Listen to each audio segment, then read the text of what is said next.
What's going on, guys? Before I jump into today's video, I want to let you know that I've started a technical analysis bootcamp that's going to run 6 weeks. It is the first link in the description. It's the only link. I'm going to be working with just 10 people, so make sure you go ahead and check that out. It's going to be a hands-on bootcamp, and there's a lot more information on what I'm going to cover.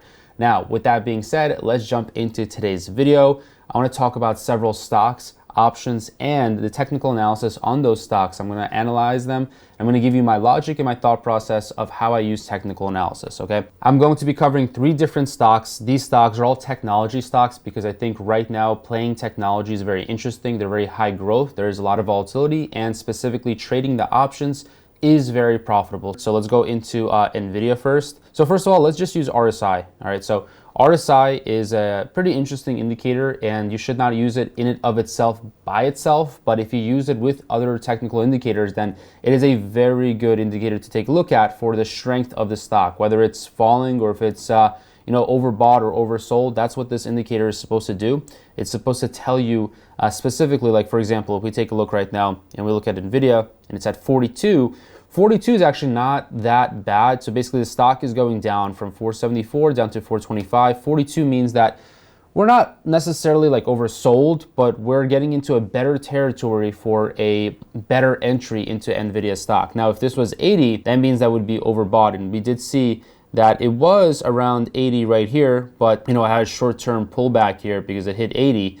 And it stayed pretty high. Honestly, it stayed pretty high. Again, it was really high right here. And then recently with the peak, it almost went back to, around 80 right there at 474. Now it's at 42, which is actually a pretty decent sign. If a stock ever hits like 20, that's an indicator of being oversold. That's basically a signal to buy the stock, okay? That's the RSI.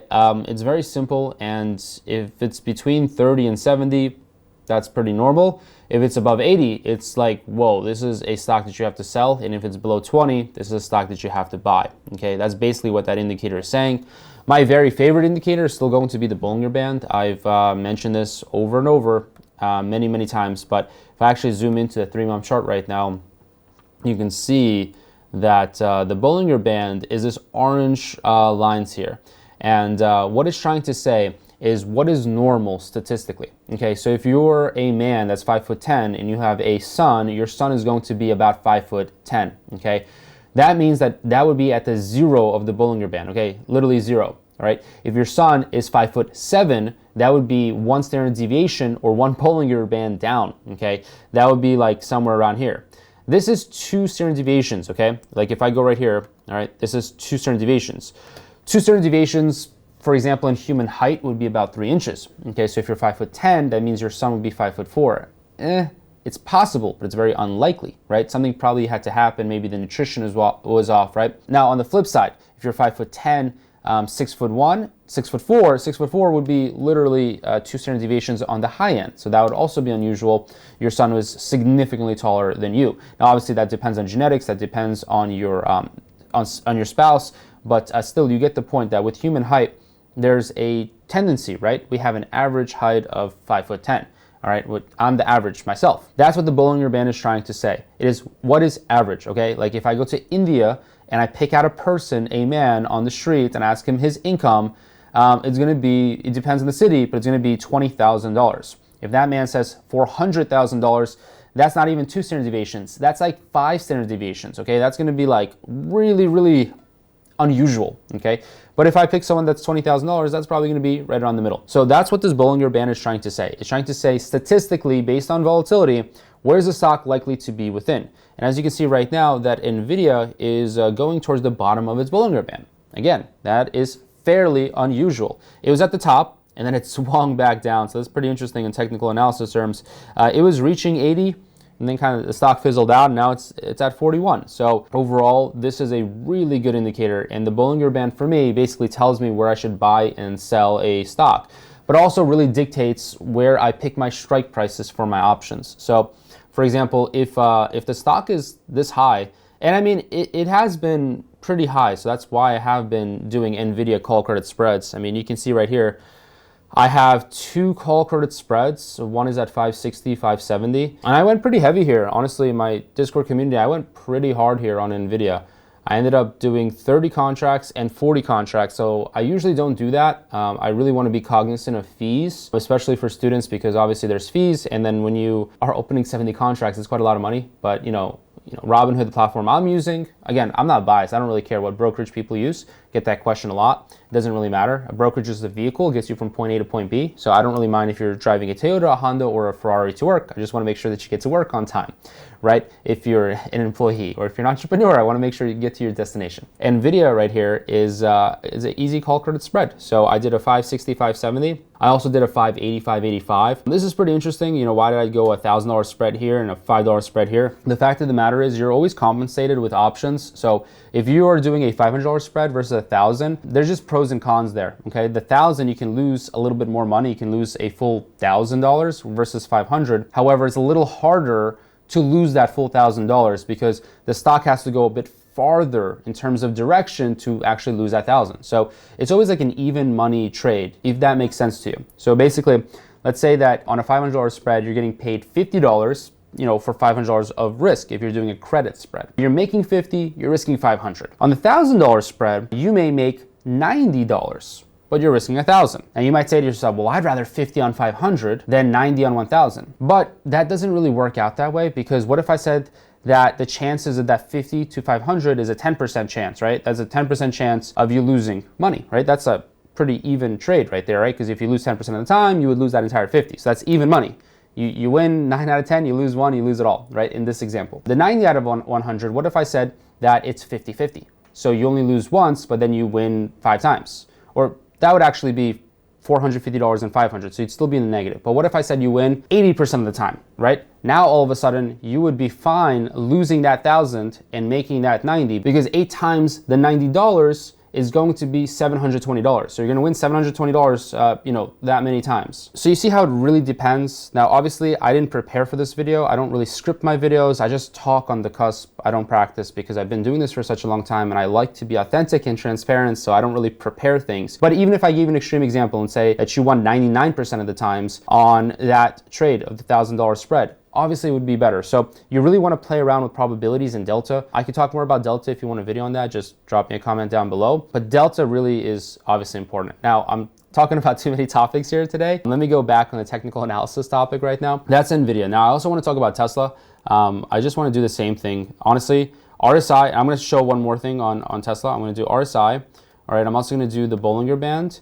And then I'm also going to introduce moving average. All right, so moving average. I also use MACDs a little bit, so definitely a lot to cover. So let's just do step by step, okay? Now we're 10 minutes in, please bear with me. So the Bollinger Band right here is just showing you again where Tesla's likely to trade, and it's very rarely that a stock pulls out of the Bollinger Band. It's typically based on a pretty big event or some news or a really big earnings miss. And honestly, stocks do move a lot based on earnings. So if it beats earnings or loses in earnings, and they report a loss that wasn't expected, the market's all about expectations. So if a company is doing really well, but the market was expecting it to do really well, then that stock's actually not going to go up. Just because it has good numbers doesn't mean that the stock's going to go up. And we've seen that many times. Companies report really nice numbers, yet the stock doesn't really rise anywhere. And that's because the stock market is an expectations game. So when the stock is, when everyone's opinion is on a stock that it's good, and it's good, that just is what it is. But if everyone thinks it's good and it turns out bad, that's when the stock actually has a big movement. So it's when someone is shocked, right? It's kind of like the muscle. If you are going to the gym and you're just lifting a tuna can, right, you're not going to build any muscle. But if you're, lifting something pretty heavy and you're shocking your muscle, you're shocking your system, and you're pushing yourself to a new limit, or you're doing a brand new exercise, you're going to see some transformation in your body because your body is adapting to the stimulus that you're putting on it. So the same thing with the stock market, okay? And that's why, like I said, the Bollinger Band is trying to measure tendency, central tendency, okay? Most of the time, stocks are not reporting earnings. They're not having some really big news events. That's why they should be staying within the Bollinger Band. In this scenario, 95% of the time, okay? Because the 2 standard deviation Bollinger Band is capturing 95% 95% of the data. Okay, so 95% of the time you should be good. And I do tell students sometimes that if you want to go even safer, okay, so let's say that you have a bit more money that you're managing and you want to be super safe, or you're like newer to trading and you're like, I really don't want to lose any money and I'm fine making a lot less right now, you can even go 3 standard deviations, okay? 3 standard deviations would completely open up the Bollinger Band more, and you see how it has expanded right here. So in terms of technical analysis, you can go a lot safer with it, or you can, go riskier. You can also go shorter term. So I recently made 2 trades on Shopify and Apple where I made a ton of money, and I'm going to talk about Apple in just a moment. But you can even go shorter term. So I mean, I'm going to be honest, I don't really do this myself, but obviously I know how to do it. And when I was working at a hedge fund in Philadelphia, the main guy who was managing, it was about $9 billion. Sounds like a lot, but it's just a big company. I was working at PNC actually. It was a subdivision of PNC, so the PNC Bank, right? He was managing a ton of money, and the guy had some type of certification from like Harvard on technical analysis, so he was really, really into it. We can look at candles, so you can even look at 5-day candles, and you can see how they move. However, for me, I think that they're kind of useful. Especially when you see like a lot of momentum, but I wouldn't necessarily count on short-term candles, because they can be good, I guess, if you're really paying attention to the market very closely. But just in my experience, like I've been around so many different companies and I've talked to different traders, and I do remember that I visited New York City many times. I used to work there for 6 months. I worked in New York City, and I've met so many people that have their little own home offices, right? In like, when you go to a place and there's like many like office spaces, that's what I'm trying to say. It's like a small space. There's many traders, and I was the kind of guy that I would bother them. I would not bother them, but I had met a lot of different traders because I was super curious. I was always trying to learn new things. I was always trying to network. That was really important for me. And I've talked to many traders that were doing this full time. It was like a little office, little room in New York City where you like rent it. It probably costs like $3,000 just to rent a little room nowadays. But I would talk to them and I would ask them like their strategies and what they were doing. Obviously they were super busy, so sometimes they would just kind of like tell me to leave. But at the same time, like you gotta take some risk and you got to go out of your comfort zone. And I've talked to some guys that were doing candlesticks, and I didn't really have anyone tell me that that is their like secret sauce. They would just say, yeah, I use this in conjunction with. They would always say, I use this with something else, okay? So I think it could be really interesting, specifically if you see like a gap up, okay? That's the most common thing. If you see a gap up, oftentimes it could gap down, all right? That's what they say. But then in all reality, if you think about it, if everyone's just following a certain indicator, and if there's a gap up and now everyone thinks that there's going to be a gap down, well, that indicator is not going to be as useful. It's kind of like if there is a uncharted island, okay, and we know that there's gold everywhere. It's worth $1 trillion, and it's only 1 square mile. Okay, it's a square mile, so like that's a really small place. Well, if everyone knows about it, everyone's going to go ahead and start digging gold there, and then there's not going to be any more gold to dig. So you always kind of have to be on the cusp and adjusting with your trading, and that's why when I use technical analysis, I use it in conjunction with option analysis. I use it in conjunction with fundamental analysis. And again, that's what I'm actually going to be covering in the bootcamp. That's the first link in the description. I'm going to be covering not just technical analysis, but also fundamental analysis. I'm going to tie it all together. I'm going to tie a lot of technical things together. They're not super technical, but I also want to cover dollar cost averaging, and I want to cover financial modeling. So financial modeling is when you actually look at the cash flows. So I kind of consider that technical analysis. It's fundamental analysis, but nonetheless, it's analysis that no one really is doing on YouTube. Everyone's talking about, oh, this stock's gonna go up because of the innovation. But how about we like talk about what the stock's actually worth? How about we talk about the cash flow? How about we see if it actually has a competitive advantage? There's many things to look at a stock. And there's also some other indicators that can be really interesting, like the Ichimoku cloud, okay? This is something that, to be honest, I don't use on a daily basis, but I have seen it used and I know how to teach it and how to use it. This cloud is actually really interesting to take a look at, and it basically tells you where a stock is, again, likely to trade. All of these indicators are trying to see if a stock is above a certain range or below a certain range. If it's in the middle, it tells you some information on how to make a buy or sell decisions. But in all reality, I like to have a scorecard. I like to have a scorecard of moving average, of RSI, of Bollinger Band. I can throw Ichimoku cloud in there. I don't, because I've not seen it in practice, but in fact, if you take a look at Yahoo Finance, I'm going to be covering a lot of these things actually in the bootcamp. There's a whole lot of stuff. There's an alligator, there's an ATR band, there's beta, there's obviously the Bollinger Band, there's a center of gravity. There's a lot of indicators. Now, Obviously, I'm not going to cover all of them because, quite frankly, I don't think all of these are useful. The more you start to overanalyze, the worse it gets. So my scorecard, I like to keep it simple. I like to have about 5 different indicators that I'm looking at, and the higher that they get, like the higher my scorecard is, the more conviction I have to continue to dig into the stock and do some fundamental analysis on. And that's when I start making decisions. Like that's when I get into an NVIDIA position, and expiration just happened. I did extremely well because the market is down quite a lot, you know, in the past week, but I've done extremely well. Been very happy and fortunate actually. And we've had a crazy good amount of success on PayPal. PayPal is something that I've used more fundamental analysis on. I've taken a look at the price to earnings ratio, just absolutely looks amazing. PayPal as a company just has a really good, you know, balance sheet. They have a good cash flow statement. They're just fantastic. Overall, this company is probably my highest conviction play, and we ended up doing really well on PayPal. I have 1, 2, 3 PayPal, but I had more. 4 positions on PayPal, but I just had a lot that just expired on Friday because I'm making this video over the weekend. Just amazing overall company. And in Apple, again, you know, if I take a look at Apple, and I want to quickly take a look at not just the Ichimoku cloud, which would probably take a very long time to kind of explain here. Again, it's all about tendency and signals, but I want to show you basically the Bollinger Band because I think this is my favorite one.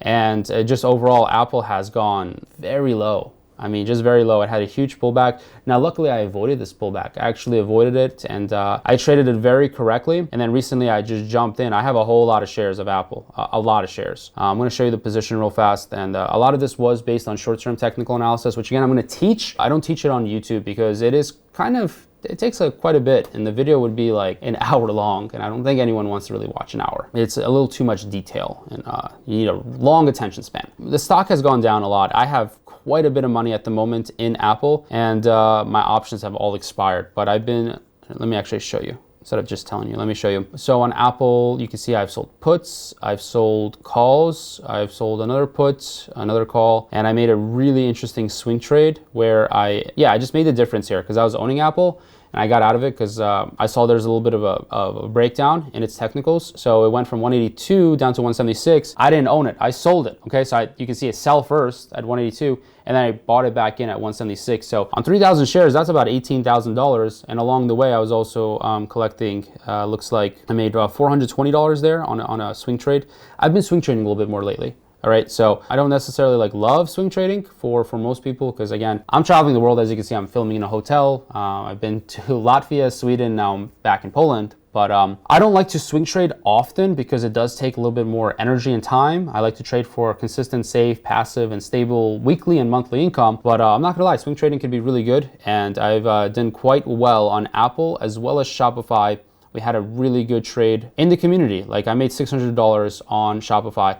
And let me actually just wrap up real fast with Shopify. I want to show you how technical analysis can really give you some good results, especially on something like Shopify, because when implied volatility is high and you see a stock like swinging up and down, this is in theory pretty bad if you're a stock investor, but it's really good if you're an option trader. Okay, so if you can catch swings of a stock and you're actually, having some buy strategies, you guys already know I like sell strategies, but I actually entered a bull call spread and that thing printed money, $600 in 3 days. So now, as you can see, it might be coming down, and one of the signs is going to be momentum. Actually, this is a good time to do the cloud. You want to see if it's coming out of the cloud, if it's going to stay within. So this is quite complicated, and that's again why I'm doing the technical analysis bootcamp, because this stuff you want to really understand, you probably do need to spend a little bit more time on it. But you can see how it's shifting so much, and there's a lot of buy and sell signals here. I'd simplify it by getting rid of these other. So if you can go right here, you can see that there's a baseline, a leading span A, a leading span B, and a lagging span. Okay, I do get rid of these so I have a clearer picture of the stock. But as you can see, if you look at different indicators, there's a whole lot of entries and exits into a stock. So if you want to be more of a swing trader, which sometimes I do, I have signals where I swing trade, you can do really well, especially on something that has good volatility. And that's going to be NVIDIA, Tesla, Shopify, any tech stock. Tech stocks have so much movement. So, whether you're going to be a buy and hold investor, which is fine, I mainly am, or you're gonna be more on the swing trading side, there's a lot of money to be made if you understand technical analysis. Thanks for watching this video. Go ahead and click the link below if you wanna learn more, and I will catch you in the next video.